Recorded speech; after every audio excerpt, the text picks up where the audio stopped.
Lasse Norres.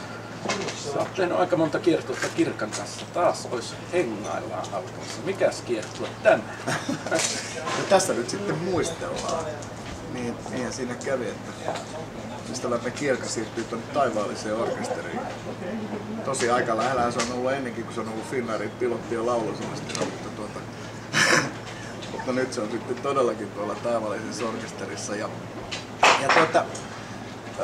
Tässä konsertissa on nyt sitten ihan Suomen ykkössolistit on mukana ja sitten mikä mielenkiintoisinta, niin tässä konsertissa on mukana niin valtaisen joukko Kirkan sukulaisia, jotka ovat artisteja. Tämä tulee olemaan niin hirvittävän jännä ja monessa mielessä siis poikkeuksellinen tämmöinen muistelokonsertti. Mutta mä oon myöskin niin monta kertaa todennut, että hengaillaan kaikessa haikeudessaan, totta kai, niin ei ole missään nimessä siis surullinen konsertti.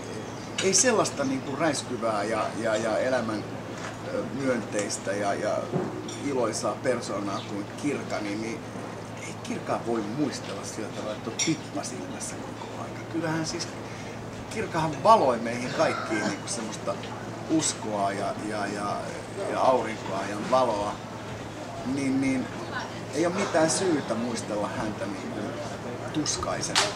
Niin kyllä tämä on niin kuin iloinen konsepti, jossa Kirkkaa muistetaan niin kuin just sellaisena niin kuin hyväntahtoisena persoonana kuin mitä hän onkin. Eli et keksi yhtään syytä, miksi ei tulla paikalle. Ota vähän. Et! Hyvä, eli tämä on nähtävä ja liput on muuten jo myynnissä, joten nyt kaikki hengaillaan!